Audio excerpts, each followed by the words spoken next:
Right, Sunday morning. It's a bit cooler today. We're not going to get over 8 degrees for the next couple of days and a couple of cooler nights, but no frosts forecast.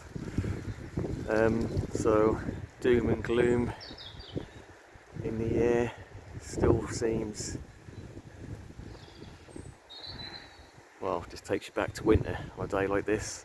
But we are in spring, and so with the conditions as they are today, we're going to do the last of the doom and gloom videos when it comes to the palms, really, because just to put everything in perspective, all the years, I say all the years, that's only sort of been 5 or 6 years really I've been into the tropical garden and growing the palms, but I've only ever had one spear pull, which was the big Phoenix Canariensis at the back, and that I didn't do anything to it, just recovered on its own, and just took off after the spear pull and sort of pretty much doubled in size over the next couple of years. But I mean, that was more luck than anything. But yeah, so this year, like I say, is sort of unprecedented for me with the spear pulls. So mainly in a centre bed here, and this is all stuff that's been out for a minimum of 4 years, but it's the first year I left unprotected. So if you've watched any of my videos for any length of time, I used to basically put a shelter, a big cover over this centre bed area, and never had any issues. Everything sailed through, even really small sized palms, and they all never had any issues. So typically the year I decide to push them and not cover anything, we had the worst winter in years, but that's what it is.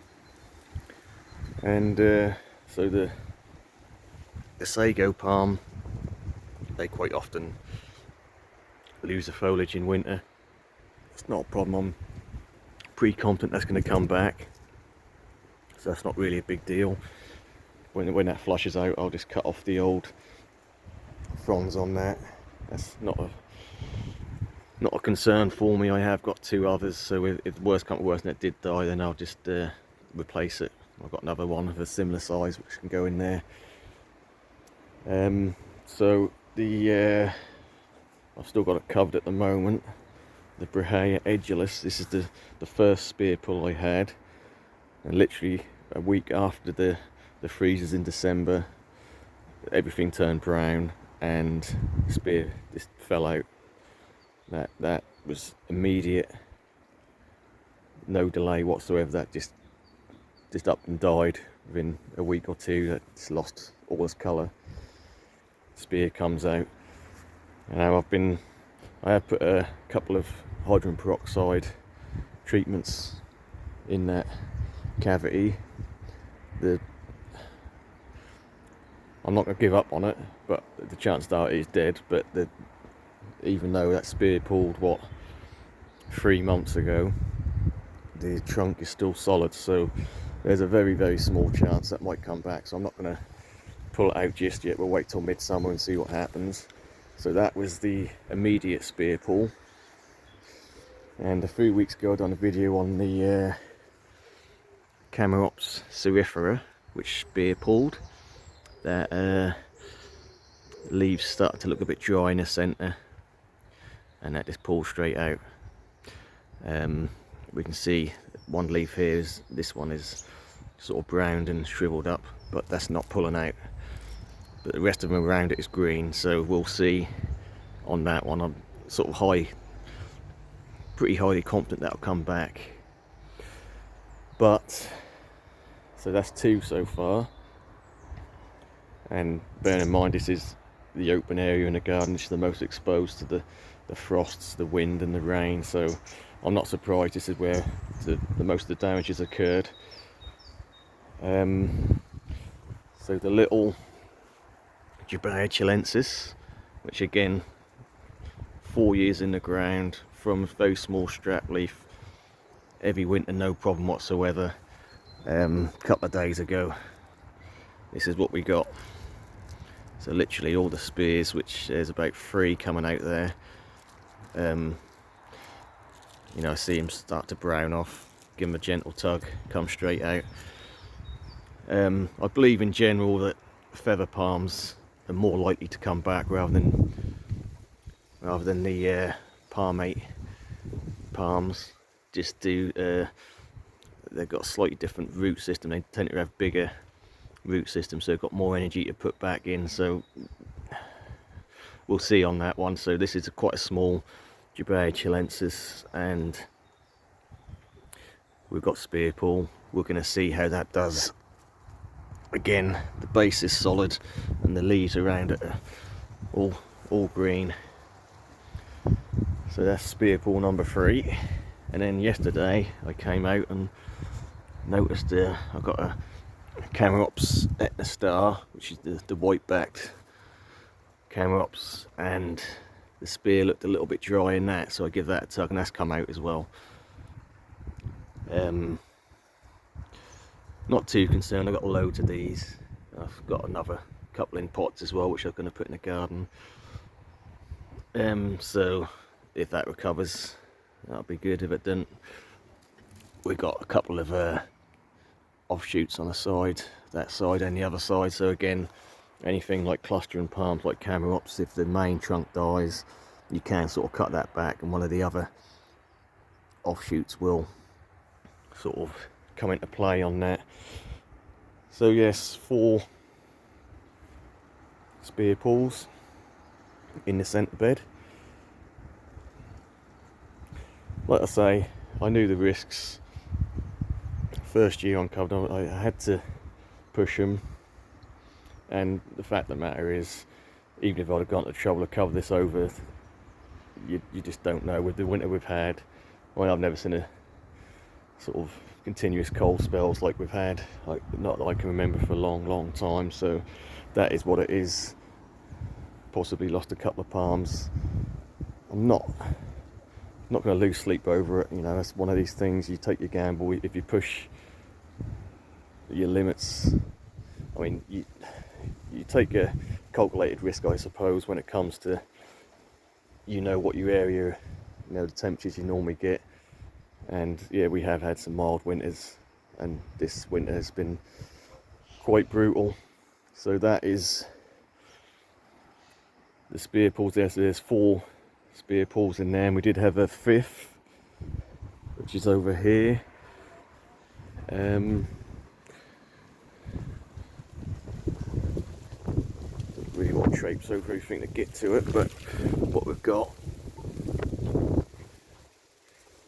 is another Phoenix canariensis, and to be fair, that's a stupid place to put it, because in the summer that's pretty shaded with everything in front of it, and I was contemplating digging it up anyway. So if that dies, well, it probably will die, because it's pretty much browned off now and it's totally spear-pulled. So I'll let that die back naturally, and I'm not going to make the mistake of putting a palm at the back there when that's a little bit too congested there with some of the other palms, which we've got the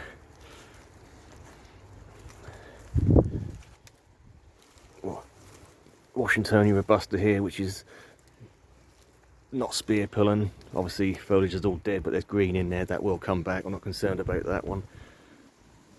And we've got the Trachycarpus wagnerianus there, so that was a little bit too close to the Phoenix canariensis anyway, and you know, if that did get big, canariensis, that would have swallowed this whole area up. So not concerned about that whatsoever. That's just I think that's just a cheap reduced plant I got a few years back, only £4, so money's not a problem, and you know, I'm not worried about that. So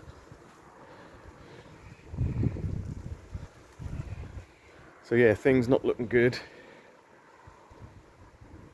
but I just will reiterate that just because you got to this point and you think, oh, my palms have survived winter, not always the case. More than likely, if they took any damage, they won't only start showing it when it warms up, just due to the fact that with the warmer temperatures that sort of speeds up any rot, and that's when you're going to see if you're getting a dry looking spear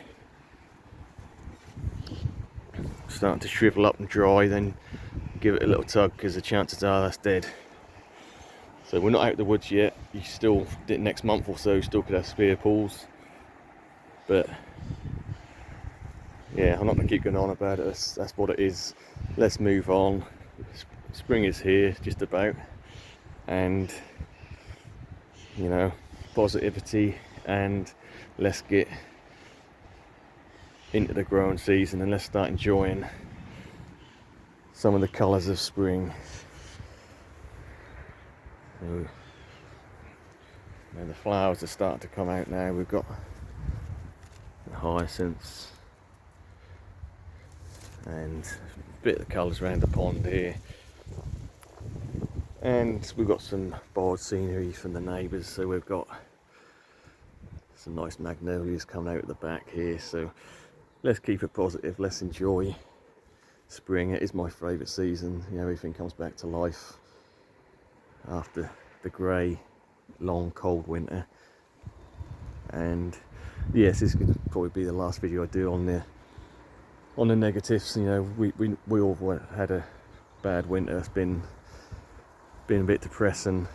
We've probably all lost a plant here or there, or several, depending how tender you go with pushing the limits of plants. But let's wipe the slate clean, start again, and positivity all the way. We're into spring now. Let's just go for it. Right, let's leave it there. Thanks for watching.